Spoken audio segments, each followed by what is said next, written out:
Hello বন্ধুরা, সবাই কেমন আছো? আশা করছি সবাই ভালো আছো, সুস্থ স্বাভাবিক আছো। আর আমি তো খুব ভালো আছি, আর তোমরাও ভালো থেকো। তো বন্ধুরা, সব সময় হাসি খুশিতে থেকো। যতই সংসারে অভাব অনটন আসুক, মানুষের উচিত যে হাসি খুশিতে থাকা।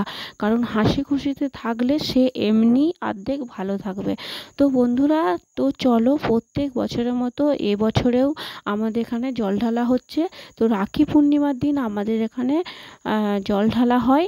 আর সারাদিন আমরা কেউ রান্নাবান্না করি না, কারণ এখানে জল ঢালা হয়। আর এখানেতেই আমাদের সব মা বোনরা, মানে প্রত্যেকটা বাড়িতে সবাই সবারকার নিমন্ত্রণ থাকে, এখানেই সবাই খাওয়া দাওয়া করি।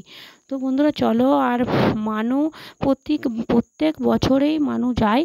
তো এবছর আমার মনে হলো যে একটু মানুষ সঙ্গে যাওয়া যেতেই পারে, কারণ আমি কোনো বছর যাইনি মানুষ সাথে। যাই মানুষ সঙ্গে, মানুষ সাথে ওর ছোটো মা বা ওর দিদি যায়। তো আমি এবছর যাইনি, আমি অন্য বছর যাইনি। এবছরে আমার মনে হলো একটু যাই, তাই আর কি কিছু রিলসও বানানো হবে। আর এত যে আনন্দ পাবো সেটা কোনোদিনও ভাবতে পারিনি, কারণ আমি তো কোনো বছর যাইনি মানুষ সাথে। তো মানুষ যায় ওর ছোটো মায়ের সাথে, ওর ঠাকুমার সাথে, আর ওর দিদি থাকে, দিদির সাথে যায়। তো আমি যাই না। তো এবছর যাচ্ছি। যেতে যেতে বন্ধুরা এত আনন্দ হচ্ছে, সবাই মিলে আনন্দ করতে করতে, নাচতে নাচতে, বাবার গান মানে মাইকে দিয়ে দিয়েছে, আর বাবার গান শুনে সবাই মিলে নাচতে নাচতে যাচ্ছে। আর এতটা আনন্দ হচ্ছে বন্ধুরা, তোমাদের বলে বোঝানো যাবে না। প্রচুর আনন্দ হচ্ছে, কারণ আমি এমনি বাড়ি থেকে কম বেরোই, মানে আমি বাড়িতে সবসময় থাকি, বাড়ির কাজ টাজ করি। আর এরকম বাইরে বেরোনো আমার হয় না। দোকান যাই, দোকানে আমাকে থাকতে হয়, তাই দোকানেতেও থাকি। কিন্তু এরকম বাইরে বেরিয়ে এতটা আনন্দ ফুর্তি করা, এটা কিন্তু আমার হয় না। তো বন্ধুরা, মানুষ দৌলতে আমারও একটু আনন্দ হচ্ছে, বাবার দয়ায় আর কি। জল ঢালতে যাচ্ছে আর বাবার দয়াতে। তো বন্ধুরা চলো, সবাই দেখতেই পাচ্ছ বন্ধুরা, সবাই কত সুন্দর সেজেছে, আর কত সুন্দর শাড়ি পরেছে, দারুণ একদম। যেমন শাড়ি পরেছে তেমনভাবে চুল বেঁধেছে, আর জুয়েলারিগুলোও সেই মতো পরেছে, আর দারুণ লাগছে। দেখো বন্ধুরা, আর দেখো একবার আমার দিকে পেছোচ্ছে, আর একবার সামনে আসছে, একবার পেছনে আসছে। ওকে বলছি যে আমার সঙ্গে আয়, এসে আমার সাথে রিলস বানা, বা আমার সাথে হেঁটে হেঁটে চল। ও আমার সাথে চলবে না, ওর দিদির হাত ধরে চলবে। আর এদিকে দেখো, ডাক্তার দাদা ভাইকে একবার দাঁড়াতে বললাম, আমি ছবিটা ভালো করে তুলবো বলে ভিডিওটা। তো ওর জন্য দাদা ভাই আস্তে আস্তে স্লো করে যাচ্ছে, আমি ভিডিও বানাচ্ছি বলে।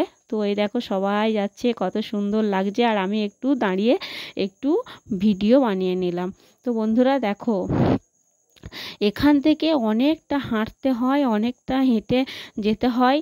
তো একদিকে দুটো আনন্দ, একদিকে রাখি পূর্ণিমা, ভাইদের হাতে রাখি পরানোর দিন, আর একদিকে আমাদের এখানে জল ঢালা। তো বন্ধুরা, রাখি পূর্ণিমার দিনে আমাকে তো মিস করতেই হয়, কারণ আমি বাপের বাড়ি যেতে পারি না দোকানের জন্য, দোকানে থাকতে হয় আমাকে। আর তোমাদের দাদা ভাই ওদের জন্য অসুবিধা হয় আর কি, আমি যেতে পারি না। আর আমার যে দাদারা আছে, আমার দাদারা কেউ এক জায়গায় নেই, যার জন্য আমি তাদেরকে গিয়ে রাখি পরাতেও পারবো না। ওর জন্য আসতে বলেছি, কিন্তু দাদাদেরও সময় নেই, দাদারাও আসতে পারেনি। তাই আর কি হবে, মনের কষ্ট মনেতেই রয়ে যায়। তো মিস করছি দাদাদেরকে রাখি পরানোর জন্য, কিন্তু আমিও যেতে পারলাম না, আর ভাইয়েরাও আসতে পারলো না, এটাই আর কি দুঃখ। তো বন্ধুরা, আর কি করা যাবে, এটা তো কষ্ট। আর এইদিকে দেখো, বাবা মহাদেব এইদিকে আনন্দ একটা দিয়েছে।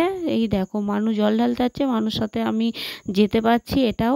কিন্তু বন্ধুরা, প্রচণ্ড হাঁটা, আমি তো বেরোই না বাড়ি থেকে, কম বেরোই, যার জন্য একটু পায়েতে ব্যথাও করছে। কিন্তু ব্যথা করলেও সে সব ঠিক হয়ে যাবে, কারণ বাবা ভালো করে দেবেন। তো বন্ধুরা দেখো অলরেডি চলে এসেছি নদীর পাড়েতে। আর এখানে চলে এসেছি, এই ঘাটটাকে বলে শিমুলতলা ঘাট। তো বন্ধুরা বাড়ি থেকে একদম শিমুলতলা ঘাটে চলে এলাম। তো এই দেখো এবারে মানু ওরা চান করবে, আর আমি কিছু ছোট ছোট রিলস বানিয়ে নিচ্ছি। আর তো রিলস বানাচ্ছি বলে ছেলেকে দেখছি না সেটা না, মানে ছেলেকেও দেখছি, মানুকে ও দিদি আছে, দিদি দেখছে। আর এই দেখো মানুর এক কাকু বলছে যে মানুকে নিয়ে একটু ভালো করে ছবি তুলো। আর এই দেখো ছবি টবি তুলে আর এলাম। অনেকটা হেঁটে এসে আর বাবার মন্দিরে বসে পড়েছি বন্ধুরা, প্রচণ্ড আলা হয়ে গেছি। আর এই দেখো মানু ঠাকুরের জল দিচ্ছে, বাবার মন্দিরে জল দিচ্ছে। মানু কিন্তু স্থির হয়ে দাঁড়াচ্ছে না বন্ধুরা, যে মানুর একটু ভালো করে রিলস বানাবো বা ভালো করে ছবি দিতে পারছি না। তো অলরেডি চলো হাঁটতে হাঁটতে চলে এসেছি দোকানে, আর দোকান থেকে আর নামতে